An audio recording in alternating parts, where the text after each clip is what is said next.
Hey guys, I'm Dayeck and I'm here bringing you another deck guide, and today we're going to be doing Chant of the Muldaya. And this deck, I actually played with a ton to try and get you this deck guide, mainly because I have found a couple of different ways to run it, and I was trying to figure out which one was better, and I think it's this one, but just in case I'll show you the other one. So the key to this version of the deck is this number right here. It's 27 plus Eye of Ujin makes 28 lands in this deck, which is really just an absurd amount.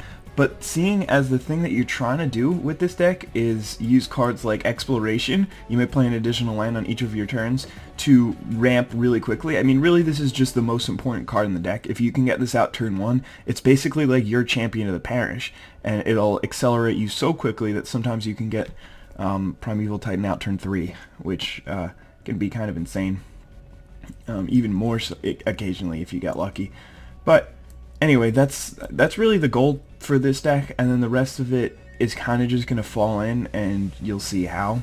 So this deck tries to win by just going faster and just ramping as quickly as it possibly can, and that's what this one's going for, as opposed to another version which I'll show you in 1 second. So Green Sun Zenith is really good because I have a lot of one-ofs of the green creatures, and sometimes they're good in different situations, and I'll show you them in the future. But also this card can just go get you your Primeval Titan, and if you don't know, Primeval Titan can go fetch any land, so it can go get Eye of Ujin, which is a land, it's a legendary land, but Primeval Titan can go fetch it, and then you can use this thing to tutor out your Eldrazi's. So basically, once you get your Primeval Titan, you can get all the Eldrazi's in your deck. And occasionally, I've had this, you'll lose to your opponent's stuff, and that's the worst part about this deck.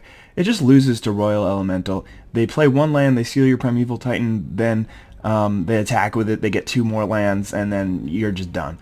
But and there's really no removal. The only way to deal with that is to draw an All is Dust, and if they have got to cancel for it, then you're kind of in bad shape. But anyway, other than that, I've also lost to gigantic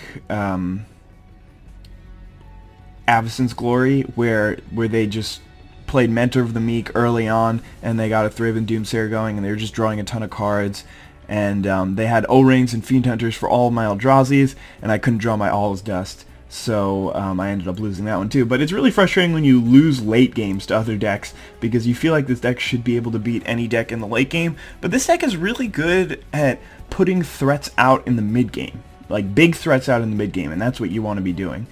And yeah, alright, so Colony Heart Expedition, I included 3 of these just because this card is so good sometimes but so bad at other times. It doesn't do anything when it hits the table, but once you get the 3 counters on it, then it'll ramp for you. And I was tempted to run 4 of them because they're pretty good in multiples, because if you have 2 of them out, then you just need to get the first one full, and then it'll pretty much just fill the next one.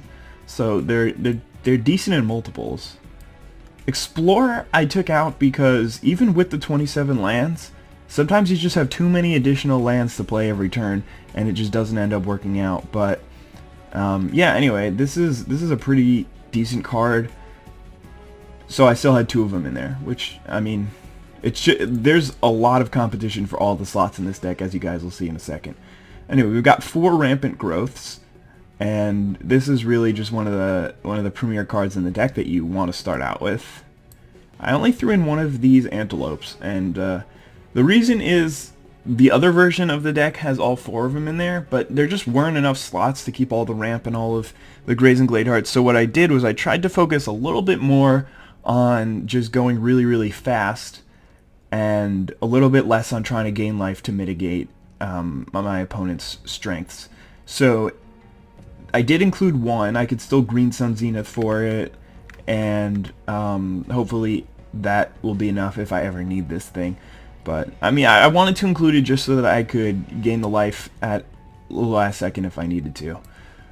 To get a couple of these Fairhaven Elves, which may have been a bad idea, but the real goal is to just be playing as many lands per turn as I can, and Fairhaven Elf lets me search for one. So it's obviously good, but I think that there are other things that help me more, basically. Fierce Empath is really awesome. I mean, he just lets you go find convert mana cost 6 or greater. It's your really only way to search other than Green Sun Zenith for big green creatures, which can sometimes be important. I included all the Oracle of Moldias. This card is insane.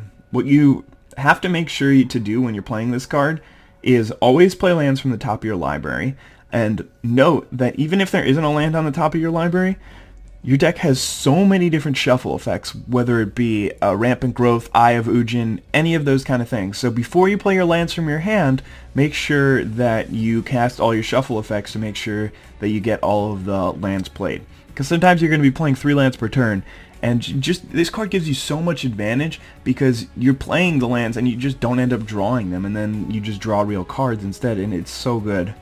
I really think that this is one of the better cards in the deck, and you should definitely be running it. Now here is a card that I didn't think would make the deck, but then after playing with it, I think it can get you out of a lot of unique situations that none of the other big cards actually get you out of, and that card is Spore Mound. Whenever a land enters the battlefield, put a 1/1 sapling onto the battlefield. So there are so many times where your opponents just swarm you, and they play too many creatures, they get you down to too low of a life total early on, and they just need one more creature than you, and they'll be able to win. Spore Mound just makes that impossible. If you can get this thing out turn 3 or turn 4, then all of the lands that you get for the rest of the game will become 1/1s, and then you'll have an army of blockers, or eventually an army of attackers if you need that. I only threw one of them in because I'm not 100% sure it's amazing in the deck, and it's more theory than practice that this has happened, but I think that this card is pretty good and it'll win you a couple of games. Now, here's Primeval Titan. As I said earlier, Primeval Titan, he can search for a couple of lands, and he can get you your Eye of Ujin. What you can do, which is a little bit risky, and you have to make sure, so since the lands come into play tapped, you can't use them the turn you get them. But Eye of Ujin's effect of making Eldrazi's cost 2 less, you can use that still. So if you get the 2 lands when you play it, and they're both forests, then you untap, and then you attack with it again, and you get your Eye of Ujin and your forest, then you have access to 1 extra mana than if you had just played Forest and Eye of Ujin the first time. But it's a little bit risky because then you might not get to play your Primeval Titan, or you might not be able to attack with it, and then you might be stuck with nothing. So you have to be careful determining what deck you're playing against and making sure when you do that play. So sometimes it helps, sometimes it doesn't. Vigor is awesome. I mean, your creatures just become insane, and unless they kill Vigor, then they can't really hurt any of your creatures. So that's really strong, and the main reason why it's in the deck is because it's completely insane in the mirror. The only way that your opponent can ever beat you is by casting all his dust, pretty much, and he just ends the game so quickly. Really like that card. Alright, I've got a Plockworm. I wanted more, but there just isn't enough space, and he's good. I mean, he gains you 7 life, and that's really what he's there for. Just, you can Fierce Empeth for him, you can Green Sun Zenith for him, so there's a few ways to get him out, and a lot of the time you just need that 7 life to counteract what they did in the early game. Tooth and Nail is obviously insane. If you get to 9 mana, which happens most of the time, then you can just pretty much win the game. It's hard to lose after getting 2 of whatever creature you want out on the battlefield. All His Dust is the most important card in the deck. It's just basically kill everything that your opponent has done so far. That's basically what it says. Sometimes it hurts you a little bit, but most of the time it's not going to be that big of a deal because you'll have some sort of Eldrazi. One time my opponent was destroying me with a Grave Betrayal. He kept killing my Eldrazi's and then getting them back. And I was losing some permanents, but the game wasn't over, and then all of a sudden I drew all His Dust and I'm like, okay, whatever, I'll cast this. He'll have some Eldrazi's still, but then I realized Grave Betrayal turns them into black zombies, as well as the colorless that they were, so my opponent had to sacrifice the Eldrazi's. And I managed to win that game, so that was pretty nice. Eldrazi's Conscription is the most powerful card in this deck, which seems weird because it's just an aura, but it is a rare, which, as you'll notice, some of the other Eldrazi's in this deck aren't even rares. But it gives your creature +10/+10 trample on Annihilator 2 for only 8 mana. So that's more power and toughness than you get on anything. Plus it gives you trample, which none of your other Eldrazi's have trample. And it also gives you Annihilator 2, which is the same thing that your other Eldrazi's have anyway. So this card's awesome, and you should definitely have it in the deck. Artisan. Oh, and it also has pseudo haste because it's an aura, so that's pretty nice. The only problem is it loses to unsummon, but I mean that's one card in one deck. So anyway, Artisan of Kozilek I include in the deck because he's got Annihilator too. He only costs 9, usually going to be 7, and with the Eye of Ujin, and also when you cast him, you get to return something. So that's really awesome. It's not when it enters the battlefield, so you have to be sure that you're not pipering him in or something, and or using like Tooth and Nail if you want to get this effect. But a lot of the time I can just throw away my Primeval Titan and then cast this thing. My Primeval Titan comes back and I get even more lands, and it's a pretty nice combo. And the other Eldrazi that I run is It That Betrays. This card is ridiculously powerful, and it costs 12, but the ability is so good, and you don't even realize how powerful it is. First of all, it works with something like All Is Dust extremely well. I mean, you play All Is Dust, and you get all of the things that they just sacrificed back. I've killed people with an army of their own illusions before, and it's hilarious. But the real reason why it's in the deck is just because when it annihilates them, you get their permanents back, and it's pretty awesome. So I like this guy. He has a really cool effect, and I include him in the deck for that reason. So now let's go into the sideboard and see what we got here. So there's a Scoop Mob. I mean, he just doesn't do anything really. You can play him on turn 1, I guess, and then eventually just wait for him to get bigger and he becomes a threat. But he's nowhere near as powerful as any of the Eldrazi's or something like that. Vastwood Hydra's pretty bad. There's really no reason to play it. I only could fit in 3 of the Hard Expeditions because there's so many cards that I want to be playing in this deck. Tangle is actually pretty good. I don't like Fogs, but this one basically double Fogs, and it's really not the effect that I don't like, it's the deck that it's in, or for Fog. The effect that I don't like, it's the deck that it's in. So in this deck, Fog is perfect because all you're trying to do is survive a couple of more turns, and if you can do that, then you can play your big bombs or play your sweepers and then manage to win the game. So it doesn't seem as bad because card advantage isn't really a big deal with this deck, because when you play an Artisan of Kozilek or an It That Betrays, it makes up the card advantage that you lost by playing something like Tangle. So Grazing Gladeheart features in the other version of this deck. I run all 4 of them, and the goal is not to, I mean, obviously I'm trying to power out things, but I'm not trying as hard as I am in this deck. I'm not running the explorations or anything. I'm just basically playing all these antelopes and trying to gain life back. So it's kind of like a tug of war rather than just like a sprint. I wonder if that was a good analogy or not. I run all the Fairhaven Elves in the other one too, just because playing creatures to chump block is sort of like gaining life, and that makes them a little better. I have no idea why Vengevine is in the deck. And the worst part is, look at the symbol. It's mythic rare. If they didn't include this card, they could have given us something like Ulamog or Kozilek. But instead, they're just like, nah, we'll give him Vengevine.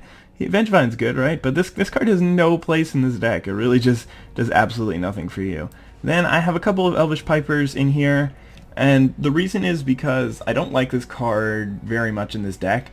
They kill it almost all the time, and it turns on the removal that otherwise wasn't turned on, and it doesn't even speed you up that quickly when you think about it, because you can play it on turn 3, or it's usually going to be turn 2 or 3, but almost never turn 2. That's actually almost impossible. So you're going to be playing it on turn 3, and then you have to untap and use it on turn 4, and then you can get your creatures out turn 4, where normally you can play your Primeval Titan turn 4 anyway, and your big guys, if you played a Primeval Titan turn 4, you can just play them turn 5. So it doesn't accelerate you that much, and it has an element of risk to it, and it also is just using a card, and then once you Piper in your last big guy, you have nothing to do. So it was either take out more ramp or take out threats, and I definitely don't want to take out threats, so sorry Piper, you did not make it. Into the Wilds just seems like a god-awful Oracle of Moldiah.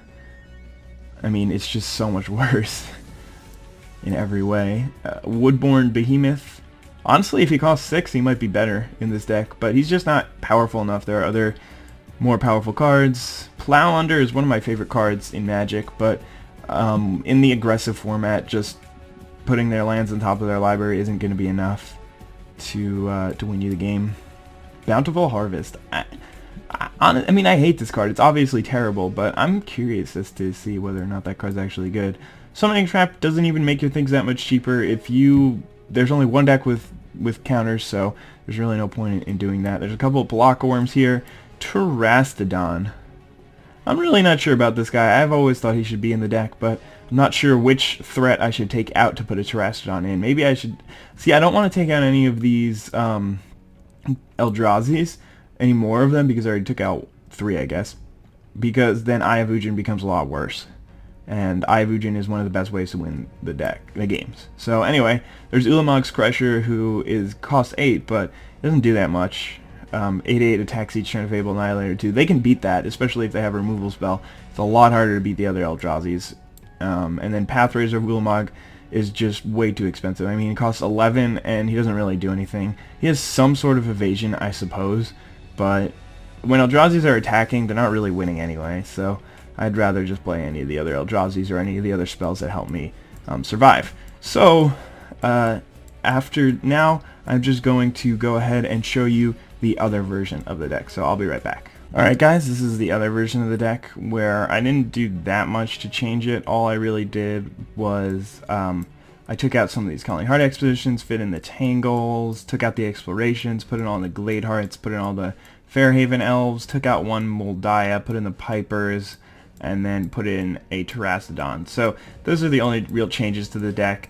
And I think that it just plays a lot differently when your main goal of surviving the early games is Glade Hearts, gaining you some life, playing some chump blockers, and then tangling, as opposed to just trying to speed out with